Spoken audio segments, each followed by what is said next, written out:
Ayan na boys, dan ng ating kanal at may passage na ang tubig pag ayan may parating na bagyo. At ito yung kamatis natin, hindi na napitas, wala namang umorder, so nakanalan ko na yan lahat guys. Yan naman ang passage na tubig, saka doon sa kabila dito sa gitna. Yan ang kamatis natin, yung unang tinanim. Mabagyuhin na naman ito. Nagre-recovery pero ayan may bagyo na naman.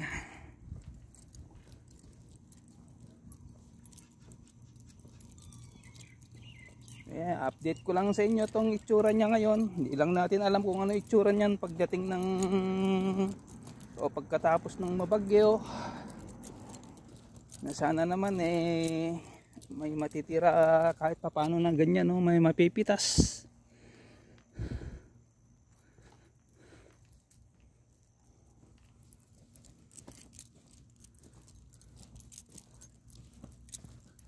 Guys, nakanalang ko na lahat to.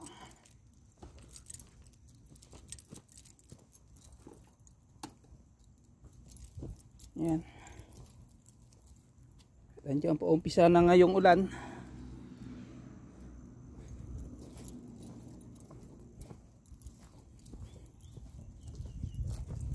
At ito naman yung naitanim nating kamatis. So yung order na repolyo hindi muna namin kinuha dahil siyempre may parating na bagyo.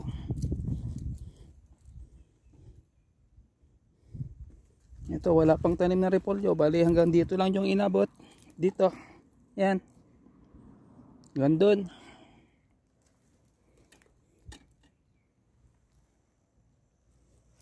Yan ang itsura ng ating kamatis na pangalawang tanim dito naman sa dulo, saka yung repolyo na bagong tanim.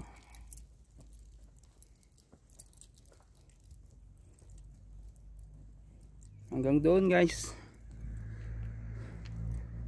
Then yan, hanggang dito lang guys. O ayan. So ito, hinayaan lang natin yan kasi tataniman natin yan na mais. Ayun naman yung inano ko, nilinis ko din, nakanalang ko na yan.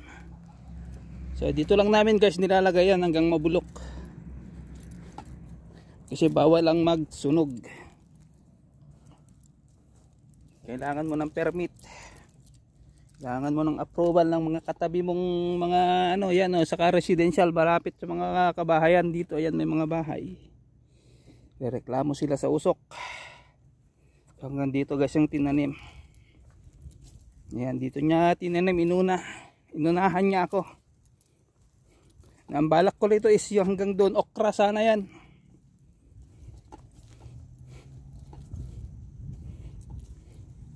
Pero di bale, may garden tree pa naman tayo na pwedeng taniman ng okra. Magtanim din ako doon ng okra.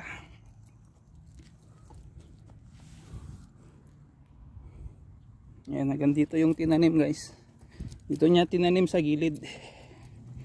Supposed to be na dito okra sana. Pero yung repolyo ang tinanim dyan. Yung sobra naming na ano, dito yung dito sa una yung tinanim, yung sobra dito sa gilid. Ayan siya.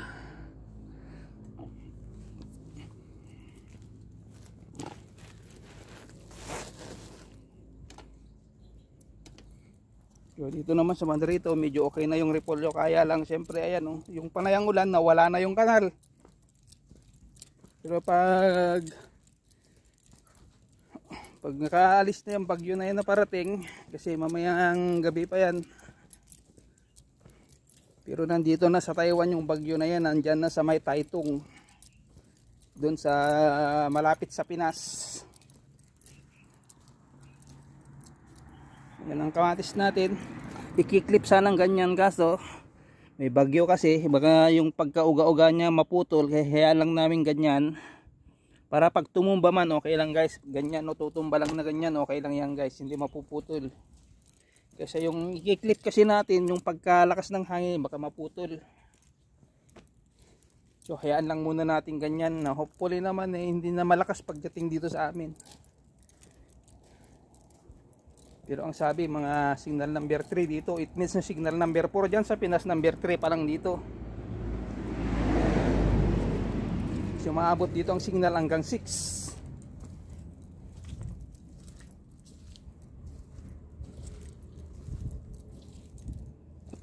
Dito naman guys yung una niyang tinanim dito sa banda rito sa gilid na to. Ayan. So guys yung gilid hindi ko yan kinanalan.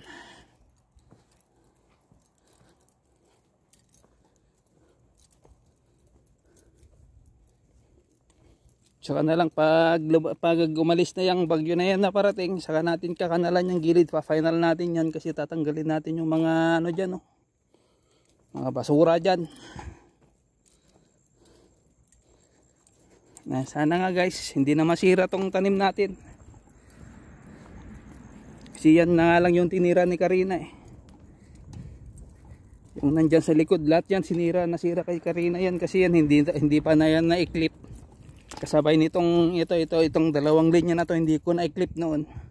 Yung na-clip halos okay naman siya kahit papaano may natira. Pero pag ganyan pa kasi maliliit guys, tutumba pa yan. Gaya yan kung pansinin nyo yung ano yan, tutumba na ganyan, marami ring sanga. Kahit tutumba yan at may sanga dyan, kasi pag naputol mas matagal yung sanga na lumabas.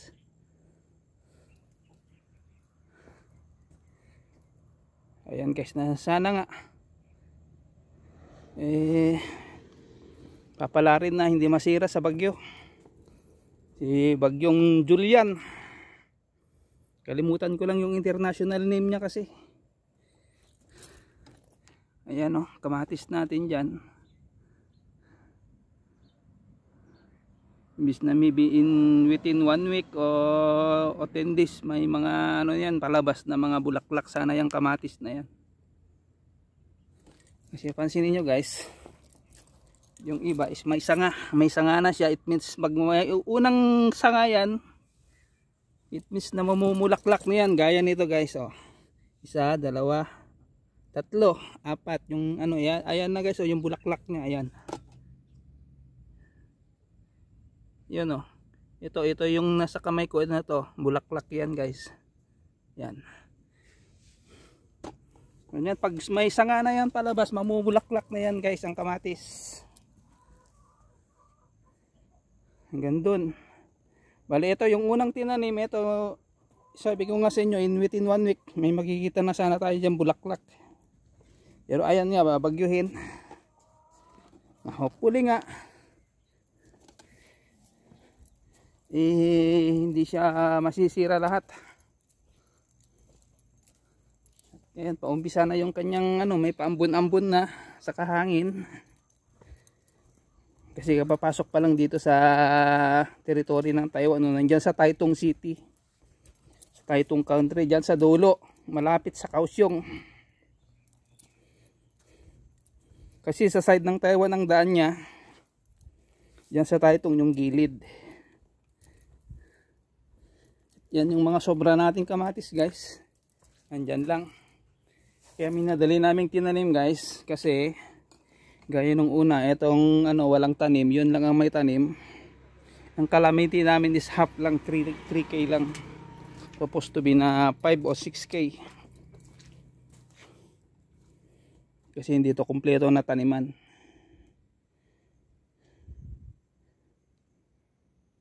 So pansinin nyo guys, halos hindi na namin pinipitas kasi murang-mura guys. Naglalaro sa 20 to 30 ang per kilo. Then ko konti lang naman guys, hindi ko naman yan di-deliver mo pa dyan sa bayan. Kung 5 kilo, 6 na kilo lang, kano lang yun, 100. Gasolina mo, wala na. So kaya dito na lang, binipitas na lang namin dito pag may order. Pag wala, kami pang ulam namin, merienda, ganun. Kasi prutas yan, matamis. So guys, hanggang dito na lang yung update ko dito sa Garden 1 dahil pupunta naman tayo sa Garden 2. kung ano nang itsura after ng makanalan ko, mapatubigan, ma-sprayan. Din ngayon, ayan, may bagyo. Marami pa naman ng palabas na bulaklak at masisira na naman. Another gastos na naman, guys. Kasi nung wala tayong naani kay Karina doon sa garden 2. So guys, hanggang dito na lang ang ating update. Thank you so much. Pray for us na sana we are safe, pati yung mga tanim namin sa darating na bagyo. God bless everyone. Thank you so much.